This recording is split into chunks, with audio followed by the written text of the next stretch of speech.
Bu, ke malam Jumat, Bu.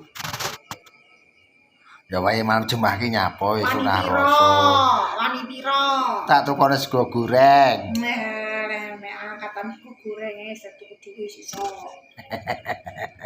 Jaluk apa? Gamis. Lah, gamis ora ngah.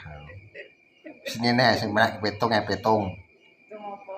Sampeyan gelem duwe anak neh piye? Tak tukokne apa njalukmu tak tukokne. Les dina rong dina. Wis ta gelem duwe anak neh, dadi anake 5. Sedina rong dina nomok turuti. Njalukmu apa tak turuti?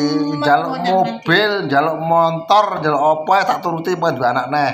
Piye? Iki sing nyeseni wong akeh iki. Mbeh. Piye? Mbeh.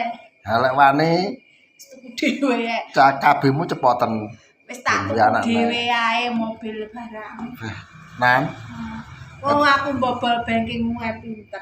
Mbobol dhuwitmu aku yo iso. Lah, kok dadak mok. lek duwe anak neh sitok engkas, tak tukokne njalukmu mobil matic apa mobil sing manual. Lah sing tuku ora sah duwe anak aneh aku sing tuku lembobol anu kuwi kena dirajumu kok. Dadak wae syarat ngono. Kan Sing tambah pinter aku lek politik. Lek ngono kuwi kan gak barokah to. Lah ya barokah kok sing numpak ya wong akeh enggak barokah.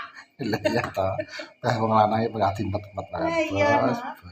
Tambah pinter aku lek karo awakmu. Ya wis terus nalane jadi apa enak citamu. Ya tangane gedhe kok, tangane rusak. Jan terus. Ora rugi lek tangan bijine jempolan kabeh. Ini mbok kendiki ngono, iki pas bojone kowesel kae. Engko menawa ditukane gamis nang bodoh. Gamis lah. Iki ora regane gamis iki. Menarik mobil.